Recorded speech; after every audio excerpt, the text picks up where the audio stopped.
Hello, and welcome back to Chair Shot Wrestling Podcast. I am Steve O'Mac. I'm here from Moonlight Studios with the main man, Deano D Truth. What is crack-a-lacking, Steve-O? Deano, what is crack-a-lacking is the world of wrestling at the minute. It is fucking electric, Steve-O, isn't it? It is fucking electric, isn't it? It has been another unbelievable week. And look, I'm just going to say, you've got me off the cusp here because I was working the other night and I've just watched Raw and I am fucking buzzing. And we are going to get to it. We're going to get to it. We're going to put it in a little fucking jar now and get to it. But go on, Steve-O, you go. Well, we have got a lot to talk about. Before we get into it, Deano, tell them what they need to hear. Let me talk to you. So anyway, we know you're hitting those like buttons, those subscribe buttons and that. But please, we know everyone ain't got time to do things. Like we ain't got time to do things. You know, everyone's busy. So please, you can listen to us on Amazon Music, Apple Music, Spotify, and now apparently I'm being told by my broadcast partner, Audible. Thank you very much. Steve-O, let's get cracking because I need to talk. Okay, so listen, we haven't done a podcast since last Tuesday. It's been a whole week. Again, it feels like a month, mate. It's really weird. Fucking hell. Because we were doing 2 a week, and we've just reduced it down a little bit because I hate to say I think it's the World Cup. You know, there's a lot going on. You know, work's difficult at the minute, and I think at the minute reviewing it week on week. We've got loads to talk about, but we can still cram. Dare I say it? Is it fucking Monday Night Wars in our hands? Because it's like it feels like when can you compare this to? You know what I mean? Like it's like you know WCW is doing that better than WWE, and now they've upped their game, and it feels like now fuck me, like we've got some great wrestling. Like, well, it feels like it. Let's just do a very, very brief rewind, right? This time last week, we were sitting here again. I was buzzing because CM Punk had just come back and won the WWE Championship. Out of nowhere, on a return. And like I said last week, I am a Punk guy. I've always been a Punk guy.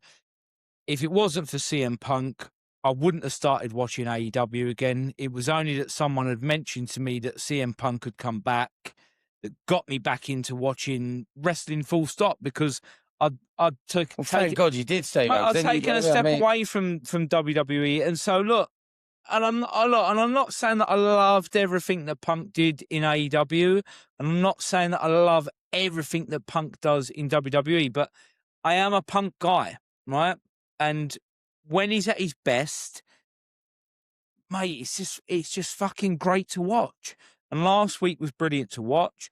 And we said, you know, now it was almost like WWE made a massive statement last week on Monday Night Raw with that championship win. It was kind of like sending the tennis ball over to AEW and going, right, balls in your court now. What are you going to do with it? And we're going to start off tonight with AEW because I tell you what, fuck me, they hit a good return. Because it felt like a pay-per-view, didn't it, Steve? I know they had a little niche of beach break to it, and they had that little niche. Yeah. But let's be honest, it's still just a Dynamite, you know, with beach break added to it. But it felt like a fucking pay-per-view. And you go off strong, like, let me go, because it's my guy. I've got to talk about this.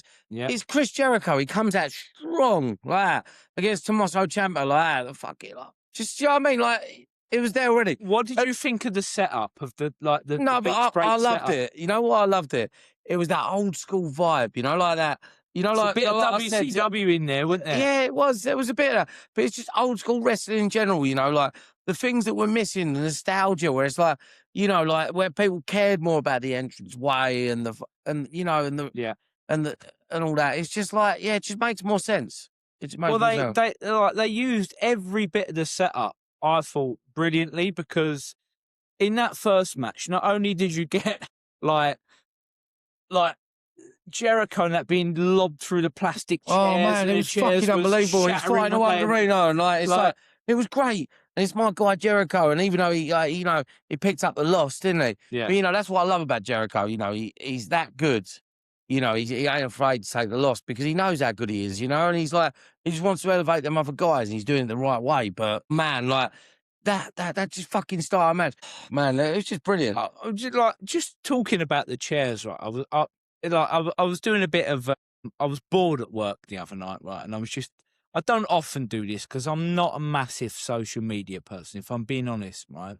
But I was scrolling through Instagram and I came across this short of this fella that was talking about garden furniture, like of random stuff, right? But when I was a kid, right, garden furniture, everyone had the same garden furniture. The plastic shit. It was a big white plastic table and Yeah. these white plastic chairs, right? And like I've got vivid memories of like family parties at my aunt and uncle's because they happen to have a really massive We was garden. always the one having the parties. Right. My mum and dad were the cool ones, but yeah, And cool. these the plastic chairs they'd have them, they'd last for so long, right? But they used to get brittle because they'd go through the summer. So they'd heat up in the summer and then they'd cool down in the winter. And every now and then, right, you'd have a family party and some drunk bastard would sit on the chair and the leg would just fucking snap and they'd stack it and they'd fall over and it would be hilarious. And it would be like the thing that you just piss yourself, right? And it sort of took me back to that because, look, everyone's got this fancy fucking garden furniture now, haven't they? All that regatta stuff. It's like everyone wants to pretend that they're sitting in a bistro, like in Spain or in the south of France or something like that. No one's got any of that white plastic stuff anymore. But like AEW have, because they put that out on their beach. I reckon Tony Khan's got the money for that bistro stuff as well. I mate, he's got the money. plastic. You know? And that's what it sort of reminded me of. It was that thing of like, I just liked it because we've all seen something at a family barbecue or a birthday party or a wedding where someone's gone over on one of them plastic chairs and they've shattered. And, you know, and it was just used, I just thought it was used brilliantly because Tommaso Ciampa, you know, like, and when they shatter these chairs, mate, they're sharp, aren't they? Like the jaggy bits that you've got left over, like they can, you know, they can slice your hand, they can slice your leg. And Tommaso Ciampa had like this big cut across his arse where his chair had got him. I just thought he was brilliant. It just reminded me of an old family party. I feel you, Steve. I feel you. And I like the way that they use the sand, you know, the sand in the eye thing, you know, like. No, it's great. We've all been there, right? We've all been on a beach and it's been a windy day and you look like the sand, like someone's throwing a bit of sand up, get it out. It's a weapon, right? It's a weapon that can be used in a wrestling setting. And why wouldn't you use it? Right? It's there to throw in someone's face. And if you can win a match by doing that, fair play to you. Exactly. Right?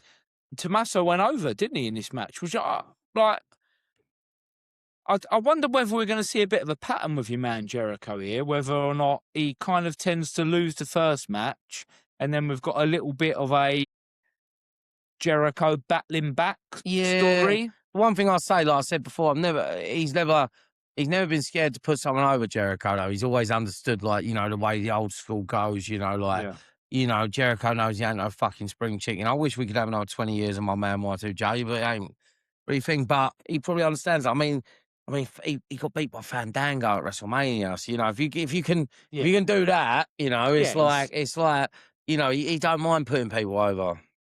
But I think he lost this match, mate. But I will say that I think he came out looking strong because it was one of his better matches that I've seen in recent years. Do you know what I think's coming? And it will be coming because I feel like I know Chris Jericho, what he's going to want to do.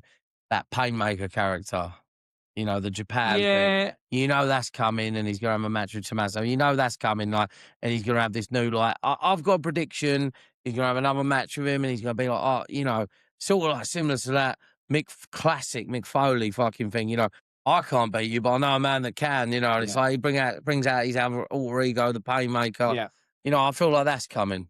Yeah, so I mean, a few years ago, I remember he brought back like the Chris Jericho Lionheart, and that you know that was a nice bit of nostalgia and got a good pop. But yeah, look, I feel like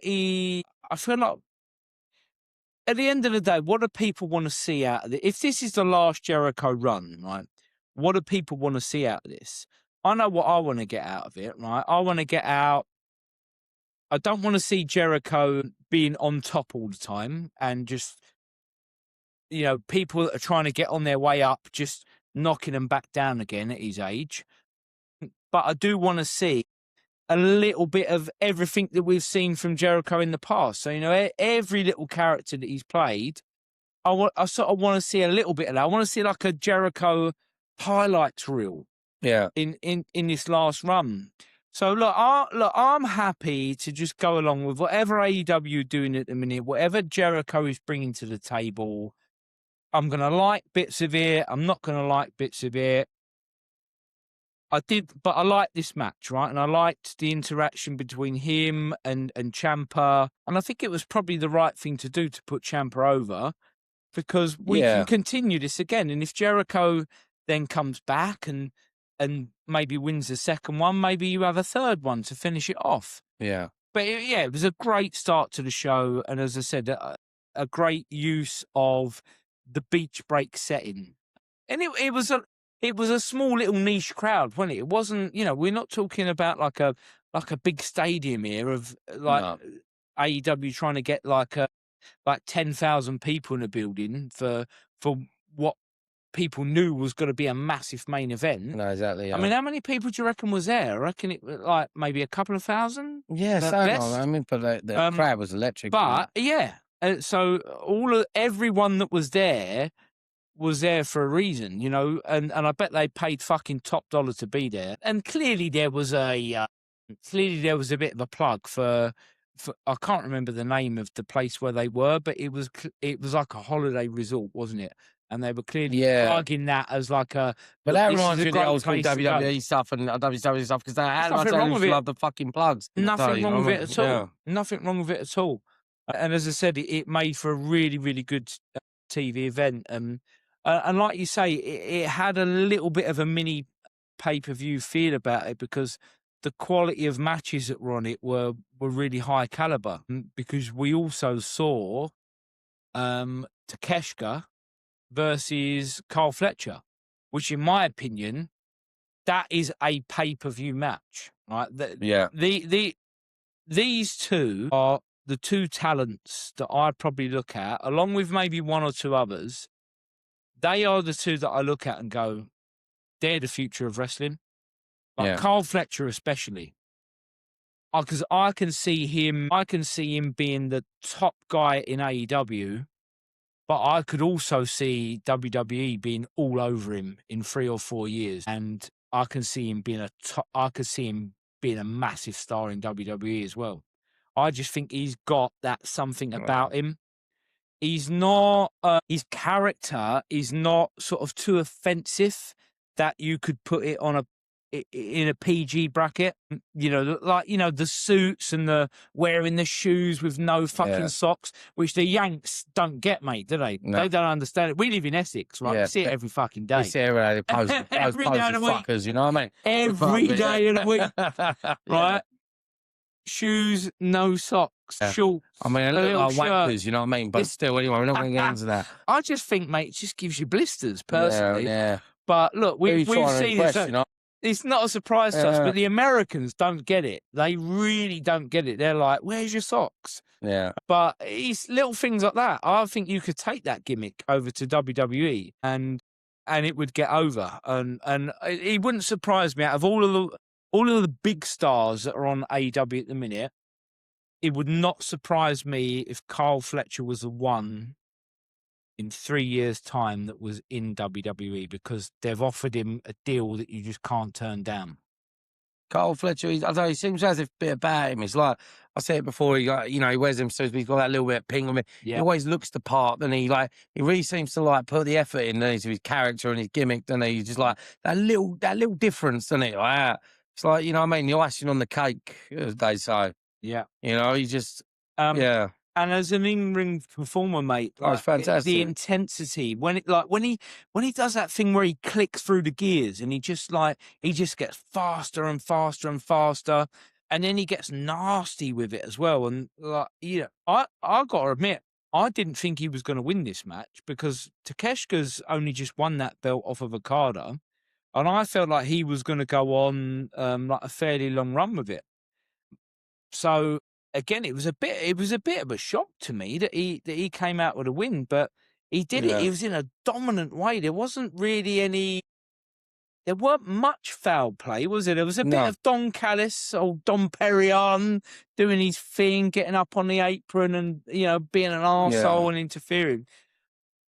But it was kind of almost a clean win from Fletcher. And it was that nasty brainbuster that he does on, when he gets him up and he does the brainbuster on the top turnbuckle. Mate, that's a fucking unbelievable move that he does, because you can imagine that really does put people out. So yeah, they didn't, he had to give up the TNT title, didn't he, through injury a few months back, and they have not wasted any time on putting a belt back on the guy. So clearly Tony Khan thinks really highly of him. Yeah. I don't think the feud's over. I think I can see Takeshita kind of hanging in there for a little bit. Although I've got maybe something else that I'm going to pitch for Carl Fletcher a little bit later on. But overall, what a banger of a match that was. Yeah. It was an absolute banger. And again, like, it's just, these matches, like, it's both brands, we're going to talk about WWE later, but it's just like, just feel like these pay-per-view matches, we got like Tommaso Ciampa and like Jericho, and then we got like Carl Fletcher, and that. It's just like, appeals to me, they're just really up in their game. Yeah. And it's like, I feel like I'm watching a pay-per-view every week. That's what I feel like, and it's like, there's none of this filler shit. Yeah. Oh, as Sum 41 would say, all killer, no filler, you know what I mean? Yeah. Like, unbelievable. And look, don't get me wrong, you can't do that every week, right? Because otherwise you'll be using your best matches on kind of everyday TV. But I do find it interesting that both companies made a clear decision to just go like full on this week and just go like, it was almost they just went balls out and went, right, WWE have just done something that has got everyone's attention. We need to react to it. I think the WWE thing was a reaction to Forbidden Door. I said that last week. And look, and it's great. Look, for wrestling fans, this is a great time at the moment. This has been a great couple of weeks. And I really, really hope that this can be sustained and carried through. And maybe we've got to a point where WWE can't afford to just do their bullshit of giving people crap for 3 months because there's nothing else to watch, and they just give you any old shit and go eat that, and you won't complain about it too much. When we come round to the Royal Rumble, you're all going to tune in again. I don't think they can afford to do that at the minute, and that puts wrestling in a really, really good position. A really good position. It's like they say, high tide rises all ships, and it just feels like, everyone's just up their game. It's just like, and it was weird that MJF came out with that, didn't he? What, like 3 or 4 weeks ago in one of his promos? And I know you've used it a few times on the podcast, but it really does make sense. And it was almost, has he purposely said that? Because that's, as a wrestling fan, which I think a lot of AEW wrestlers are. I think a lot of AEW talent are genuinely wrestling fans that would like to see just wrestling as a whole succeed and not be obsessed with burying the competition. I think that's what WWE have got to get out of their system, is the old school Vince McMahon idea of burying the competition. You don't need to bury the competition, right? Just be in competition. And guess what? People will tune into both. People are not making a clear-cut choice. The thing is, it's a different time as well. It's, the Monday Night Wars, now you've got this fucking thing, you've got like, it's on Netflix, it's on this, and it's like, you can go back and watch it any time. It's not about this, even in America now, it's not about this watching it live. How many people really watch it live now and go, well, you know what, I'm busy tonight, and then record it? Because, before it was a lot more of a struggle, because if you didn't watch it live, you know, you'd have to get up and like you'd have to put the VO, you know, you'd have to get the videotape in Yeah. and get up. I used to get up. I remember I used to get up, watch wrestling in the morning. I used to get up and put the VHS in, put it on record. I used to wake up at 1 a.m, bang, press record, go back to sleep, and then I'd run it in the morning. Like it'd just be that case. Then one week I'd be like, oh fuck, the videotape ain't come out properly and that. You don't have any of them problems anymore. Now it's like Netflix, bang, click of a button, you can watch anything. So yeah, like you said, like there's no need for this. Like the competition's good, and it's like you can watch. You know, I can't get enough of the wrestling. As a wrestling sicko, like you are as well, Steve. I'm enjoying just watching wrestling. Look, I think you've hit the nail absolutely on the head there. And I have to say, I think Tony Khan, You don't have to if make a I'm, choice these days. yeah, if I'm looking at the two sets of ownership, right? I think Tony Khan accepted from the off that he was willing to bring other wrestling companies up along with AEW, and I think he's proved that with all the links that he's had with, you know, like with the Forbidden Door thing with New Japan Wrestling and, you know, CMLL and Stardom and even the little British ones like Rev Pro and stuff like that. You know, he's kind of almost been happy to lend his talent to those to bring everyone up. WWE, I think, have been stuck, right? They've been stuck in this position of that they can be the only wrestling company.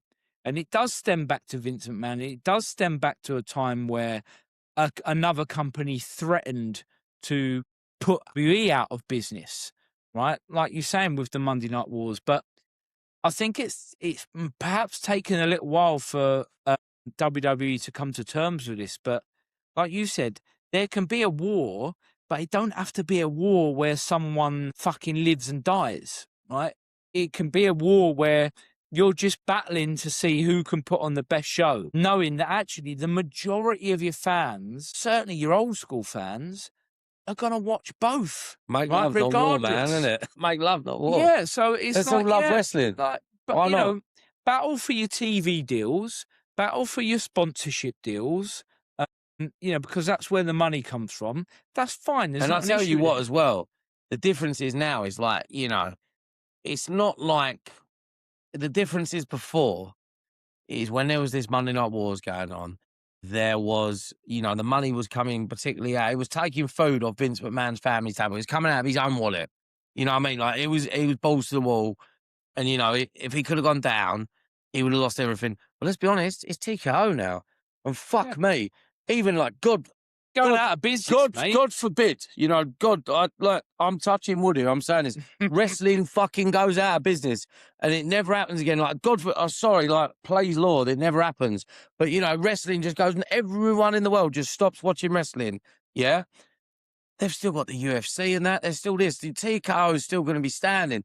Tony Khan, he's still got Fulham Football Club. He's still got the Jacksonville Jaguars. You know what I mean? They're still going to be standing. The difference is now is these people that, you know, it's not like the be all and end all now. It's not like, shit, you know, like, we're going to do this. But it's like, you know, let's just create good content.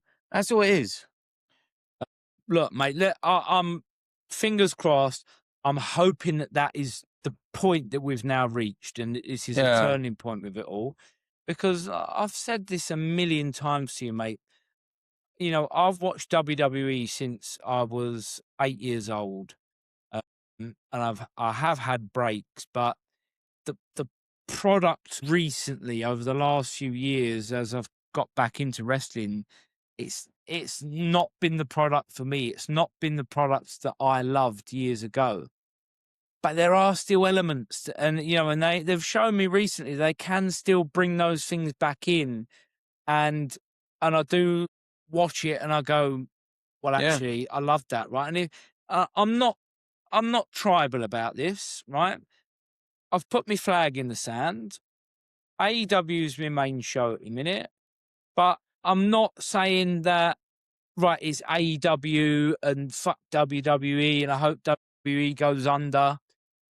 That's not how I feel about it, right? I want AEW to bring WWE out of their, you know, out of Yeah. their slumber that they've been in. So I genuinely think that that is how the majority of wrestling fans feel. whenever you go on Twitter, right, and you get fucking tribalism, whether it's with football or whether it's with wrestling or whether it's with politics, right, it always looks worse than the actual reality, where people going at each other and it's like, nah, I'm a conservative and I only like Labour and, World is 50-50. I'm Arsenal and I'm Man City and I'm Man United. Like, you can't believe that shit, right? That's not reality. The reality that I want to believe in is that genuinely wrestling fans just want to see as many good wrestling companies as possible, right? And that is hopefully where we're heading. Right, okay, Dino, main event.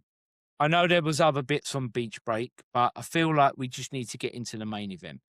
I mean, yeah. The storyline and everything that's been building up to this has been fucking fantastic. And it was like before, sorry to interrupt you. Before we get into main event, we need to talk about the promo between MJF. Oh, yeah.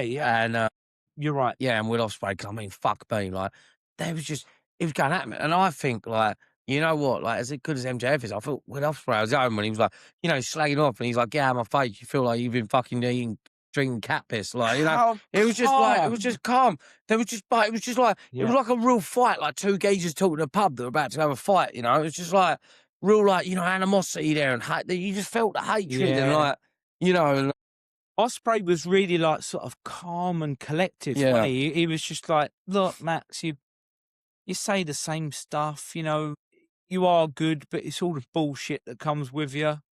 That people don't respect. It's all the low blowing. It's all the taking shortcuts. And he was basically sort of saying, look, I think I am the best in the world. You think you're the best in the world, but look, let's see where this goes. It was a really good promo. Yeah. And I'll tell you what I liked about it, right, is that because of the way that it ended in this mad brawl where MJF was going fucking nuts when he was like kind of saying, right, I'm going to destroy Kenny Omega and it's going to be on you. It's going to be your fault. I'm just going to take out my aggression on Kenny and you got to live with it, sort of thing. At that point, I had to have a rethink again because I've been pitching for Kenny Omega to be the champion going into All In for a while. And then all of a sudden I was looking at this and thinking, they're fucking building for Ospreay and MJF here. But they're building it here. And I'm thinking, but that being said, it planted a seed of doubt in my head, mate. That now when I'm watching the main event now, I'm going, I actually don't know who's winning this. But that being said, Steve-O, does it play into, again, the overconfidence of MJF when it fucks him up at the worst? So he's being overconfident. I'm going to do this. I'm going to do that. You know what I mean? It's always the overconfidence. So it's that story again. Yeah. Every time he loses it, it's this brashness that lets him down at the end. Yeah. He's fought Kenny Omega twice. He's beat Kenny Omega twice. It's an easy dub coming up, right? It is exactly that. It is consistent storytelling within the MJF character, right? And I know that there are loads of wrestling fans out there. I've seen it online. I've seen it on podcasts. They just think that MJF should be the guy that has the strap because of what he is, because he is the best on the mic, because he is like one of the top 2 or 3 in the ring. He is the whole package, right? And I get it, right? He's the top guy and people think that the top guy should have the belt. But the way that Tony Khan books it and tells the story with him is so consistent that you can't argue with it. No. Exactly what you said. Every time he's overconfident about his opponent, he has the potential to fuck it up, right? That is his vulnerability. So it's like the double-sided sword that he said he's thinking like, wow, this, it's great because it gets you thinking either way. Fucking hell, he's up for it now. Is it, is MJF going to win or is he being overconfident? So, it's a double-edged sword. But as a main event, how good was that match, mate? Bro, so I've watched it 3 times, to be honest with you. Unbelievable. There were so many spots. Like, I loved the way that they had the bit of the slow build at the start, And then there was a couple of bits where it kind of got, And got you a talk little about bit the sand in the eye when Kenny with the water in the eye. yeah, just the going out, going Yeah. onto the ramp and Kenny doing the flip off of the lifeguard's chair, and then selling that he's got sand in his eye and he's struggling to get it out, and it's 'Cause we've all it's fucking been there. bothering him. You had the bit where through the announcers table, mate. Have you ever seen a table fucking explode the way that table exploded? I mean, it just MJF got chucked through it, and this thing just it just went to pieces. And then again, Kenny couldn't capitalize on it because he's got sand in his eye. He's got to get a bottle of water. He's got to take time to clear his thoughts. MJF kind of gets back into it. And the storytelling within the match I thought was superb. I love the fact that we were still looking at this thing of that Kenny. He's not the Kenny Omega that defeated Okada and got the 7-star rating, right? He's been through a shitload since then, but there's still something in him. He's still a Kenny Omega that can go through the gears. I love the spot with Will Ospreay coming in. The fact that MJF goes to go down his normal route, didn't he, of putting on the Dynamite diamond ring. Brings in the belt, lets the ref take it off him. The ref goes to get rid of the belt, goes to ring, down comes Ospreay, takes the ring off him. It kind of keeps him with that idea that Ospreay is almost challenging MJF to say, come on, fucking do something without cheating. I've called you out on it. I've said that it's all about your bullshit that you bring with it. Come on, do Kenny without cheating. I love that little bit. And then, mate, the last 5 minutes of the match. Unreal, incredible. How it still gets turned around that MJF gets the low blow with the title shot. And you get a Kenny kicking out of one. Fucking. I've got to be honest with you, though. Wow. I've got to be honest with you, though. Like, I found that different. I didn't like that. You didn't like the one kick out? No, I didn't like the one kick out. Just for me, I felt like it's a bit, like, look, fucking what a match. But for me, it's just like, fuck me. I know, it's not fake. We're not going to say scripted, but, like, we need to see a little bit of fucking realism. You know what I mean? You've just become realism. All of a sudden, like, it was like a bit too superhuman for me. I didn't like it. I think in any other... It was the one, but it's the one bit of the match I didn't like. But everything else, I think in any other match, right, it's a 2-count late kick out. Yeah. I think the story that they were trying to tell with Kenny with this particular match, with Kenny having everything on the line, that he can never wrestle for the title again, and he's gone all in. If it's a poker game, he's got a shit hand maybe, but he's gone all in. I actually thought it worked. For me, it worked. For me, it worked because I didn't expect it, because I thought it was going to be a late 2-count. And it shocked me. Bang! He's up at 1. And it was almost like it was that thing where at that point, MJF had used his ace. Yeah. Right? MJF has used his ace. He's done a low blow. He's hit him with a title shot, and Kenny's kicked out on 1. What are you going to do now, mate? Like, and that's why I like. I know what you're saying, but just the old school fucking critic in me is like, point. going really like, no, I mean, I loved it, and then the ending with Kenny just doing the three V triggers, and then the one wing angel you find done. Yeah, it was great match, great fucking show, great ending. There was part of it where I was waiting for MJF to kick out of that because he'd been bragging, hadn't he? Yeah, I kicked out of the one winged angel like it was nothing, but this time 3 V triggers done, and new champion Kenny Omega, and it looks like the predictions come right. But it's not just the predictions come right. I feel like what you said the other week, and I fucking loved it, by the way, is that the Adam Page is due back as well. And you actually sent me a message in work the other day, and I said, "Fuck me, Steve-O, the prediction's coming right." And because Adam Page, you watch it? Have you watched it? What's that? Have you watched his promo?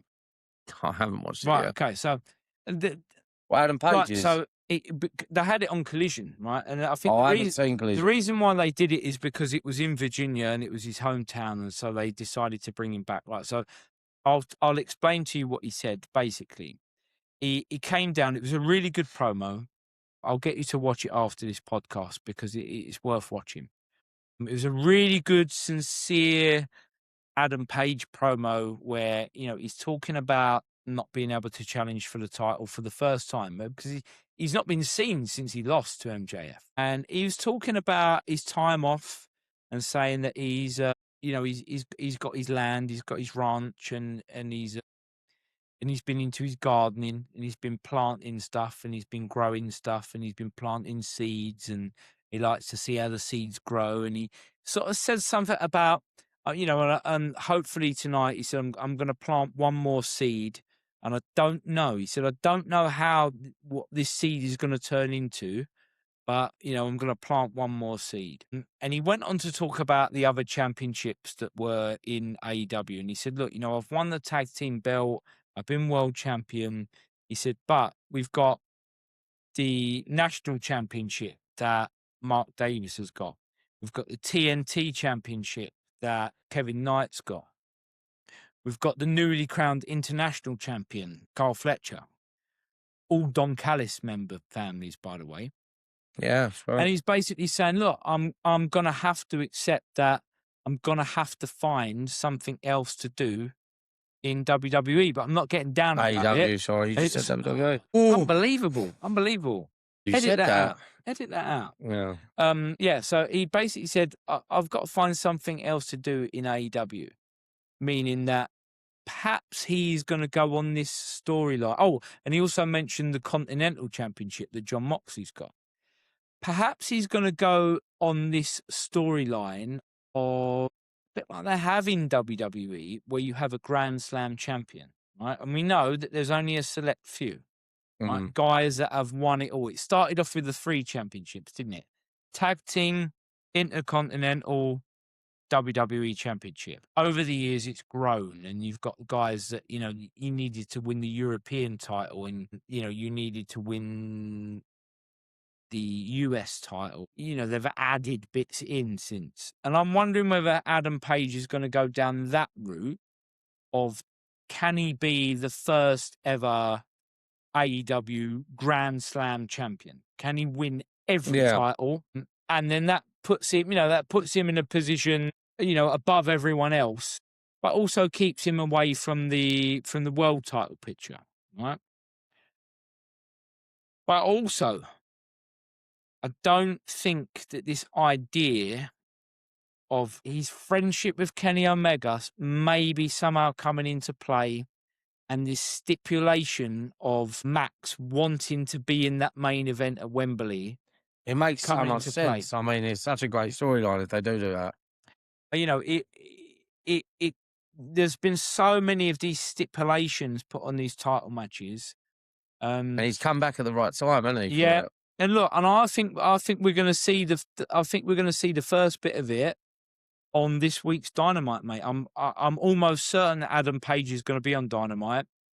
Kenny Omega is definitely on Dynamite because they've announced it, because it's his big, it's his title win. It's the big celebration. And MJF 100% is going to come down on some sort of a rematch, or he's going to be angling to get that belt back. So I think we're going to maybe start to see something there. And if it doesn't happen, mate, if I'm wrong, I think possibly we could see maybe Adam Page and Carl Fletcher. Yeah, maybe. As a match for Wembley, which maybe I'd take that all day long.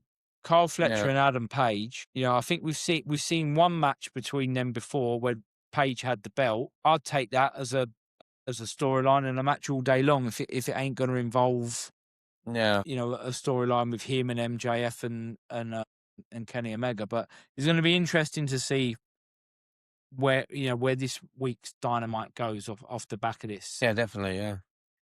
Yeah. And I'm one other thing. I don't know whether you picked up on this. So when they have the graphic that comes up. So when the main event straight away, Kenny Omega's won the belt. and the graphic comes up that it's Ospreay versus Kenny Omega at Wembley. But the commentary team made a very, very clear point of saying that that is the match as it stands. Yeah. Right, which again just gets me to think there could still be a little bit of a change here. Yeah. And look, I don't know about you, but what? Either way, I'm happy, mate. If it's Ospreay, Kenny Omega 1-on-1, I know it's going to be epic. Yeah, I mean the triple threat sounds cool, but yeah, I'll be happy with Ospreay and If Omega. it's a triple threat, Yeah, I feel 100%. like if it's a triple threat, what you can do with that is guys can have rests throughout the match. You know, like where someone rolls out the ring and they're out of it, 5 minutes they're recovering. 2 guys are fucking going at it. Yeah. And then another one I mean, like, either or, it just sounds great, doesn't it? yeah. And look, and they haven't done a triple threat for the world title at Wembley. So that would be a first and it will make perfect sense to me. It makes perfect But sense. either way, I'm a happy man. I just had a gut feeling that he was going to go with Kenny Omega. I think Kenny Omega and Will Ospreay, it sort of is a dream match deal. I know that they have had 2 matches, but it would finish off a trilogy. And I feel like if you don't do it now, you might never get a chance to do it. So it could be one of them Tony Khan things where he's just adamant that this match is happening now. MJF and Will Ospreay could have fucking 10 matches in the future. Yeah, that's great. Right? Because they're young enough. So yeah, I don't know, but look, we'll see where it goes. And mate, this time next week, no doubt we're going to be talking about some other fucking thing that's cropped up and we've gone, shit, we didn't see that coming. Because that's just how good the storytelling is. No, it is, yeah. It is. Okay, let's move on then. Let's move on to WWE. I feel like we need to talk about the main points of SmackDown. CM Punk is the first person out on SmackDown. So clearly, whatever deal was done with Nick Aldis to get him in that main event on Raw was linked in with him moving over to SmackDown. Yeah. Which I think is perhaps a good thing because I've been really enjoying SmackDown. I don't know what everyone's beef with it is. I think it's been a good show. Maybe one extra bit of star power that goes into it and it can elevate it back to the levels that it was years ago. Deano, I'm going to pass this over to you. So, CM Punk and Cody Rhodes, really, really good promo.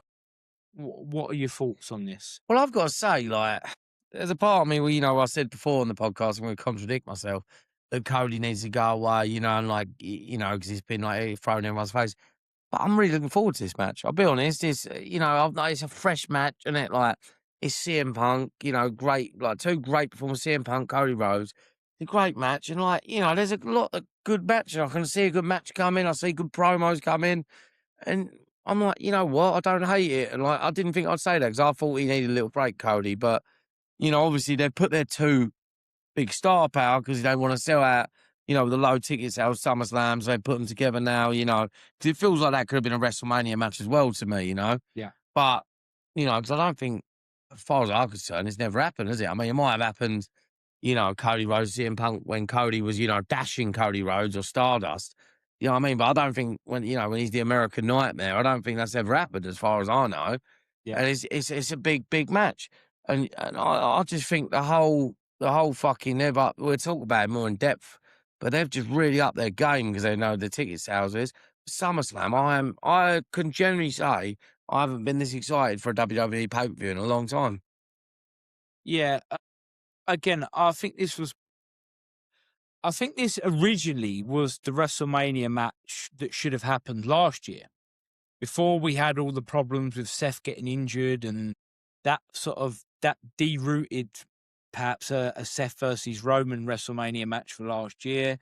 I think we were going to go down the route of Cody versus Punk because it all comes back to the War Games, right? The end of War Games for me, where, there was that little bit of animosity, wasn't there, between them all, where actually Roman sort of almost sided with Punk, but the pair of them didn't really want to shake Cody Rhodes' hand. And it all looked like it was going down that route from there, and clearly they changed their mind on that. I then had a feeling that they would take it on to next year's WrestleMania, but I'm really pleased, mate, that they've brought it forward because look, Cody Rhodes came out with a really, really great line in this promo where he spoke about Punk and Punk's phrase about the title opportunities falling out the sky, which goes way back to the night after WrestleMania. That's exactly what Punk said to him.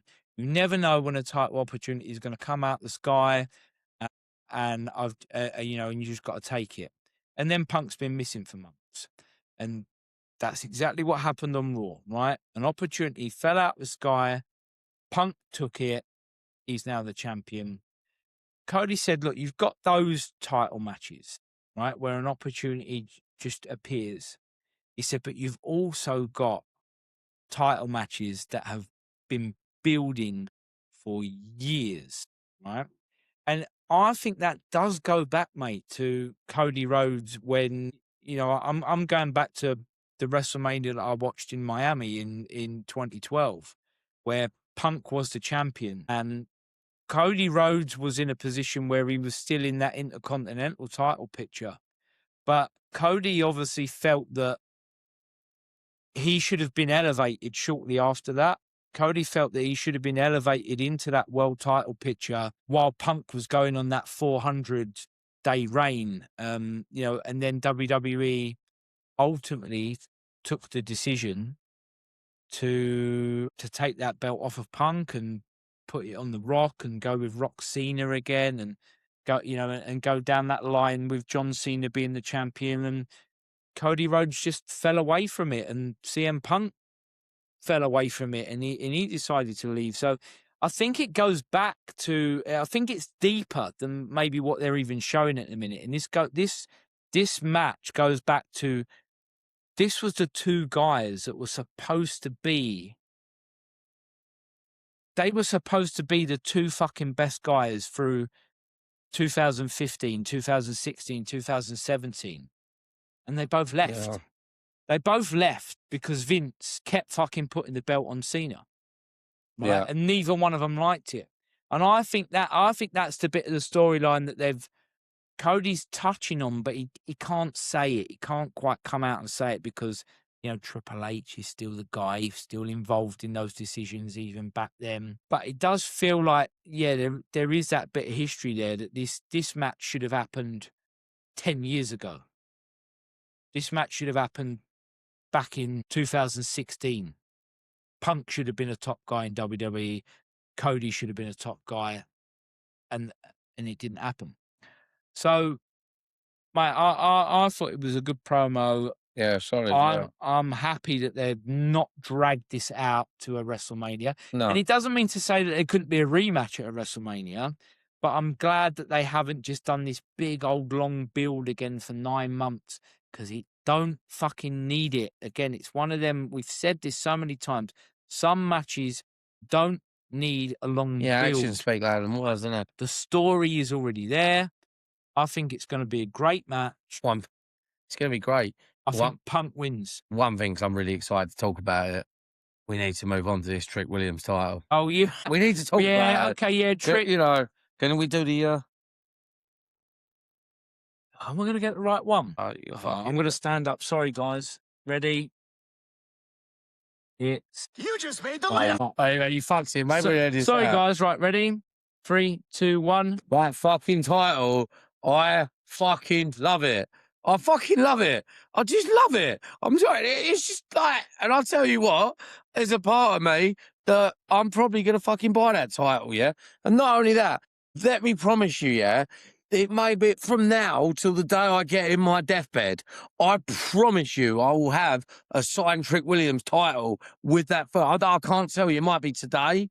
It might be tomorrow. It might be in 20 years' time. But I'm telling you, I will own that title and it will be signed by Trick Daddy himself, Trick James. Yeah, the man. Trick James, bitch. I fucking loved it. I just fucking thought it was the coolest thing. And the fact that he compared it to It's a legacy title. The Little Yachty's just doing so well. It's a legacy title, like fucking like John Cena. But that John Cena great title. So my prediction's going to be right. I can feel it that he's going to carry that fucking title through to WrestleMania, just like John Cena did, and then he's going to go on to the world title. I can feel it. It just makes so much sense. They've given him a legacy title, like they give John Cena. I think he's got to be the only other one like the legacy title for the US, isn't he? Like, it's just like I loved it. I absolutely loved it. I think, and who knows? Is he, in a year or two, is he going to win the world title? And he's going to have this fur title, like, on the world title. I fucking love it. I love it though. It's cool. I think you're right, mate. And it makes. Did you see the little kid in the crowd that I sent you the picture of? Yes, I did. The little kid when he had the dread, he had the long hair like him and like the fucking fur. It was brilliant, and I fucking love it. I can't get enough of Trick Daddy. Little Yachty, I think he's doing bits. I think he's great. I know everyone sees a great rapper, but I don't really give a shit about that. As a wrestling manager, I love him. You know what I mean? I absolutely loved it. I loved it. But anyway, look, I've got to be excited there. But go on. Look, first of all, I said to you, it was like, if Godfather was ever US champion, that's what I could imagine. They can't bring the hose out, though, can they? But yeah, look, I like the idea of a legacy title. And it makes perfect sense to me because he is a large-in-life character, like John Cena was when he was I got a feeling that Punk will carry this belt all the way through to Mania now. It could be that he beats Cody, and then I actually think, I know you were saying about Cody going away, mate. I still think he will, but I think it's going to be after this SummerSlam. I think they need Cody on this card to sell those tickets, right? And then I think Cody will disappear until the Royal Rumble. I honestly do. And I think Punk could hold that title all the way to Mania, and we could see a Cody Punk rematch. Perhaps that's where Cody wins it back in Saudi, because I think it feels to me like the Saudis would lap that up. They would love that for Cody to win the belt back, and Punk gets his nice long title reign. Now, if Trick Williams, then that suggests to me that he is not going to be in the world title picture this year, and he's probably not going to be in the world title picture for the majority of next year. Maybe in the summer, maybe next summer, that's when we strap a rocket to him and elevate him into the next title scene. But that then makes perfect sense for him to have this belt. Everyone can identify it with Trick Williams. And look, and I'm pleased that they've made that step, because I remember us saying a few weeks back that he's made that belt relevant again, right? And it's the first time that belt has been relevant since John Cena had it. I remember we was talking about the John Cena Booker T series of matches that they had in the summer of, I want to say, 2004. And I think that might have even led on to SummerSlam, weirdly enough. But yeah, since then, since John Cena had the spinner belt, and let's not forget, the US Championship was the original spinner belt. I know he did have a WWE one that was a legacy title as well, but the original spinner belt was the US title. So that suggests to me that they're putting their stock in Trick Williams with this belt. And again, for me, it's all about finding the right opponents for him. And they are there on SmackDown, right? We've got a big match coming up. Baron Corbin. I've never really liked Baron Corbin, especially because they've done that fucking Happy Corbin, the poor Baron Corbin character. I've never really got Baron Corbin, but it was a fucking cool comeback. And the one thing I thought was like, do you know what? As much as I'm not a big Baron Corbin fan, he looks like he could go toe-to-toe with Trick Williams, because he's the same sort of build, big guy, and I think, I could see some good matches for that. It makes sense, and I liked it. I did like that, and I'm excited for that at SummerSlam as well, Yeah. Fuck me, SummerSlam is looking loaded, isn't it? Yeah, so what, is him and... is it well, look, it hasn't been announced yet, but they're going to build for that. Yeah. They're going to build for that. But I would have thought so, because it looked like... Why would they bring him back and then... It looked like it was going down the route of Trick Williams versus Carmelo Hayes. And I'm not that bothered about seeing that, you know what I mean? But I'm more bothered. I would be more excited to see Baron Corbin against Well, Trick Williams. yeah, and look, you know, there's other guys, mate. We've still got Finn Balor, which I'm convinced. I Is Finn the right one though? Because one thing with Finn, he needs to go on a great run himself. But you need to keep that title. He's doing bits for that title. He's elevating that title, and he's going to run that momentum through to WrestleMania, in my opinion. I'm I gonna be think honest, mate. I don't think that WWE see Finn Balor as having at his age. He's in his mid-40s. I don't think he's ever going to get another belt. I really don't. I think he's a guy that will have good matches. I think he'll have another good match with CM Punk at some point. But I also think that he'll have a good match with Trick Williams at some point. I don't see fit. I think Finn Balor is there as a guy to just elevate stars because he's a great in-ring performer. yeah, You know, there's other people that we haven't seen for a while as well that, you know, could potentially make a comeback. We've seen the adverts for Big Cass. Big Bill or Big Cass as he was in WWE. Is he going on Raw or is he going on SmackDown? We don't know yet. So he's another one that, again, he's a tall guy.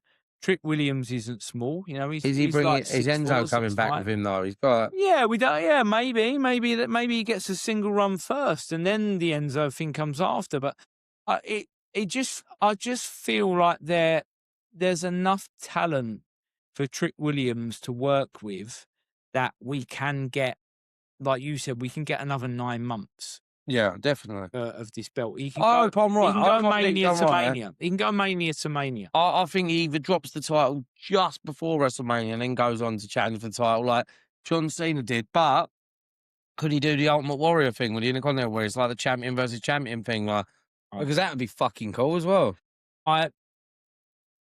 Personally, I do not see Trick Williams in a WrestleMania main event for this coming Mania. I think they've already got their idea. I feel like it wouldn't surprise me if we saw 2 rematches of these SummerSlam matches, perhaps with both results reversed. I think Punk beats Cody. I think Seth beats Roman.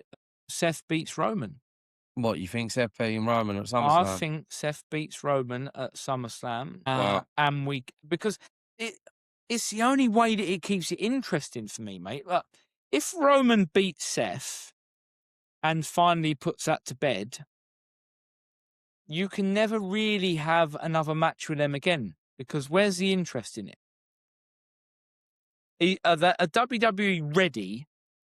Are they ready to let this feud go? I mean, that would forever? be this is a forever done. If Roman beats Seth, it's done. There's no point in them ever meeting or crossing paths again. I'll tell you what, and I'm thinking like that would be electric for like, you know, Seth to win and Roman to go away for a few months and come back at the Rumble and win the Rumble. Which he fucking will. But I can see it, and it's like maybe he's like a storyline because you've got all this bloodline thing coming on. Maybe like Jacob Fatu takes the reins of the bloodline while in his absence, like, you know what I mean, like, you know, and he becomes the new like leader, and then Roman comes back, and you know, like maybe something like that happens, like, because that'd be a fantastic storyline. But yeah, I agree. But we was talking about earlier, weren't we? I mean, we're gonna jump ahead now to like, but how like the fucking Seth Rollins character at the minute, because we was like saying we hope to sound different, weren't they? Like, hey, how good is this character? This smarmy, fucking cocky Seth Rollins, you know, that's what we love, you know. And look, mate, I've said to you before, I don't get the glasses. I don't get the big furry coats. I don't get the stupid laughter that he does, right? That just makes Seth Rollins to me look like an absolute twat. yeah, I've got no interest in getting behind. This Seth Rollins, he's great. He looks slick, doesn't he? it's the suit, Yeah. it's the long jacket, it's like out of some sort of a comic book. Yeah, like we said, Hitman, John Wick. Yeah, he's like, and you know, he can still have the cockiness about him. He can still have the confidence about him. You don't need to take that away from him. but he's just got a more serious feel about him that when Can we Roman just say, provokes him. before we jump ahead, Yeah, because go we're on. going to talk about the end of Raw now, and you've just said a great, but I've got to give a shout out to my man Chad Gable, because I really enjoyed that they're really pushing him. We haven't talked. We need to talk about Chad Gable, don't we? You know what I mean? Yeah, okay. So I look, mean, like a little mention. I think we both saw this coming, didn't we? That Yeah, he was going to get he's doing pushed the into Kurt Angle this. moves, and Yeah. he didn't. You know what's bad as well? Have you noticed he hasn't quite hit the 3 German suplexes? No, And I he's think been that's the doing big one. 2, and we're Maybe waiting for the big pop. maybe he hits it to beat Penta. Maybe that's like a big thing, but he looked really strong. They made him look really strong in this match. And there was a point where Javon Williams, we said, why the fuck they keep pushing this guy so much to make him look so strong? And we just didn't get it, did we? But then I said, maybe it's made him look like they've made Rusev and Ethan Page look like such arseholes that now the big hero comes out, Chad Gable, the American hero. And it's like, that makes more sense to me. And he come out and he looks strong, I love this guy and I think he's got a hell of a future. But I think that Intercontinental match, mate, is going to be really good. look now, look the fucking. I think Can we Chad just think? versus Can we Penta's just gonna be think really about good. this potential card? Can we just think about, like, I'm excited to see what's going to happen with this bloodline against Royce Keys. I said that right, didn't I? Yeah. I said that right. Against Royce Keys and Solo Scarlett. I'm excited about that.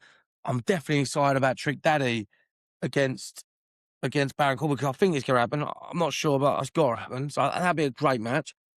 I'm excited about the Intercontinental. I'm excited to see Penta and Ethan Page, because, Penta and Chad Gable, sorry. I'm excited to see that. And this whole luchador, it fits into this luchador storyline that he's fighting a luchador, and like, it's great. And God, like, I'm excited for Cody Punk, and I'm definitely excited about Rollins and Romans. I've said it again. I'm fucking excited about this SummerSlam. And this is the first time in a while. Because I weren't even this excited for WrestleMania, to be honest with you. If I'm being honest, mate, I think I would have liked it to have just been a one-night SummerSlam again, but just go with Yeah, next thing I go know is, with you know, like a take off. card of 6 matches that are just corkers. Just 6 matches that are just out there, like one after the other. But It's never gonna they've happen. It's a different split world. it into this 2 thing. So, I mean, we're assuming that it's Punk Cody on one night, Rollins. God, as well. We got the Hell in a Cell. I'm sorry. The Hell in a Cell match How as can you well. forget about that? Yeah, I'm excited. I'm genuinely more excited for SummerSlam than I was for WrestleMania. I'll genuinely say that. And that's rare. I've never said that before. It's the first time ever in my wrestling fandom that I've ever said I've been more excited for SummerSlam than I was for this year's WrestleMania. And look, what you got to look at, mate, is every match that we've got, right? All of these top matches. So the IC title match, the Hell in a Cell match, Rollins Roman, Punk Cody. None of them have had more than like a 3-week build. Right? This is not long storytelling. Sounds like it's taking out AEW's playbook a little bit. The matches, the guys that have got history, right, don't need to drag it out with the same old, let's do a promo. Roman hits Rollins one week. Then the following week, Rollins gets his own back. Then the next week, the Bloodline get involved and beat up Rollins. It's all just been done before, and it's been done to death, and it's fucking boring. You don't need to drag it out, right? I felt like they've done that with the Bloodline bit with LA Knight and Solo Sikoa and Royce Keys against the Usos and Jacob. That's been probably the longest build out of all of them, hasn't it? Because that story's been a bit weird, and it's gone back and forth, well, pretty much since Jacob joined the Bloodline. That's been going on since that Clash in Italy pay-per-view. So that's had the longest build. Everything else has been nice and short and sharp. Look, we're going to get a good women's match for the championship as well. Liv versus Io Sky is going to be a good match. They'll put on a good match. Again, I've not really been fussed in the build up to this. No, I this whole Danhausen curse thing's going on, isn't it? And it's like, it's a bit entertaining, It's- but you know that's going to play some part in it. Is it a way of people taking losses but keeping them strong? They only lost because they were cursed. I felt that's what they did with Dom here. Yeah. They threw him in the IC title mix, and you're going, right, well, Dom's just been in the King of the Ring. And surely, he's been IC champion, and we feel like we should be elevating Dom a little bit. And is that a way of just him getting beat but keeping him strong? We've got this storyline so. that's cursed. Look, Dom versus Danhausen, that wouldn't surprise me if that's on the card next week as a bit of a fun match, as a bit of a match where you can really get behind Danhausen, but you can boo the shit out of Dom because that's what people love to do. It wouldn't surprise me if they were going to have that match. But yeah, look, the card as a whole is looking good. I'm pleased. It's better than I thought it was going to be. I'm going to say that it's better than what I thought that we were going to come up with.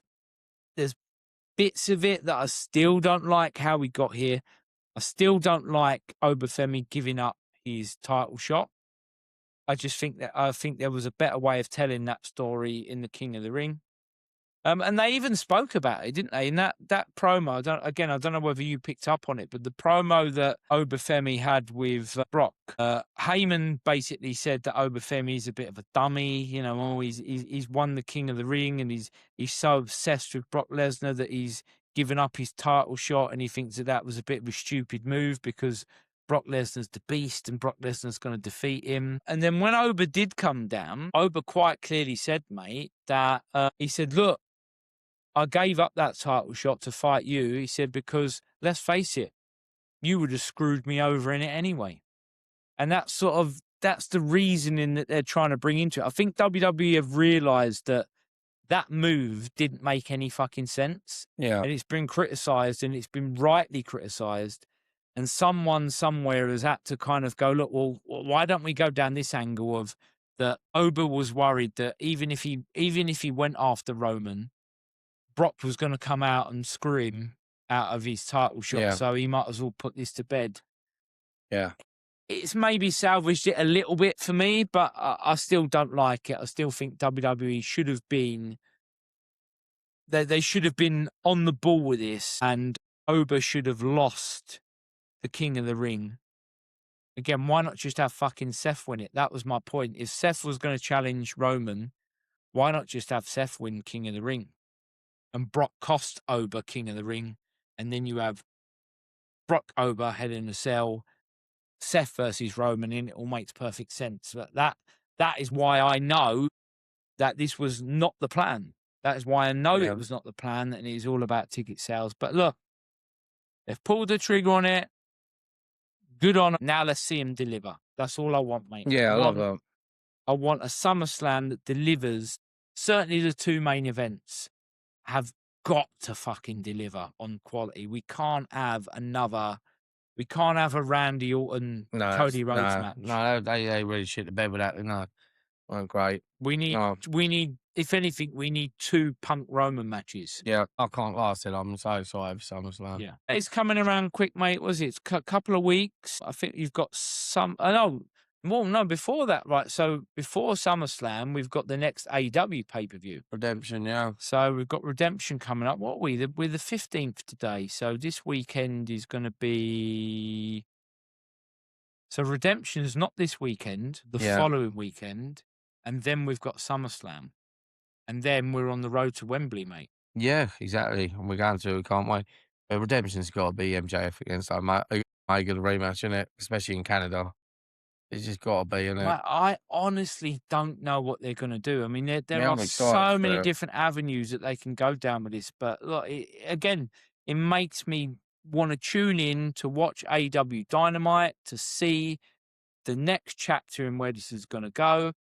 And mate, I'm going to be more than happy to fucking watch SmackDown and Raw again this week because hallelujah, Steve. Huh? Hallelujah, you're back. Oh, you're back. I'm back. You just got to acknowledge the Roman Empire. I'm not acknowledging Roman Reigns. No, I've got to admit, I'm more into Seth. No, I'm 50-50. I like them both, but yeah, I'm more into Seth. and I hope Seth wins. And I've just got to say that the promo between Seth and Roman, if you have not seen this, guys, you Unbelievable. need to watch it because it is a fantastic promo. It's incredible character work from guys that have got real history for 15 years. And if you think that if you're watching this and thinking, oh yeah, but I've seen this all before, I've seen Seth and Roman before, watch this promo. It is fantastic. It's not like the stuff that they've done recently. And again, it feels to me like it is all about the Seth character change. And look, I called it. I said Seth needed a character change. I felt that the crowd were going to turn on him if we kept seeing this same fucking Seth Rollins coming out with his furry coat on and his stupid glasses doing a ridiculous fucking witch cackle. And WWE have reacted and given us the best version of Seth Rollins, in my opinion, that perhaps we've ever seen. Follow up with it. Give him the belt that he never lost. And let fucking Roman do the chasing. That's what I say. That's it. I can't wait to see where it's gonna unfold. Like, so I'm so excited about it. It's gonna be great. It's great to see wrestling doing well again, isn't it? Yeah. I think we'll save our SummerSlam, like our full-on SummerSlam predictions. Yeah, we've got to wait and see for next week because we could still get a bit of a twist here and there, 100%. right? So I feel like I don't want to go out there and I've given you what I hope is going to happen, but I'm not going out there and saying there what I definitely think is going to happen yet. We're going to let this unravel for another week or so, and then we'll do our predictions. But yeah, look, let's fingers crossed, mate, for another excellent week. I know it's coming, Steve. And we will, I think we'll stick to the 1 week reviews, mate. While the World Cup's still going on and stuff. Yeah. I think we'll stick to reviewing it all in 1 week and talking about the main points. Guys, you might have noticed we've taken a bit of a step away from doing the match by match review. I just think that there's so much discussion to be had in the main storylines of in AEW at the minute that it takes too long. It takes too much of our time. It takes too much of your time. And we'd rather just be getting down to the nitty gritty and talking about the stuff that matters. I hope you're enjoying it. But look, give us your comments and let us know you're enjoying it. And if there's any changes, we're up for it, Just let us know. Yeah. So give us a like, give us a subscribe, watch us on YouTube, download us on Spotify, Amazon, Apple, and Audible. Because remember, nobody talks smack like Deano and Steve O'Mac. And that's the truth, baby. Thanks for tuning in, guys. See you next week.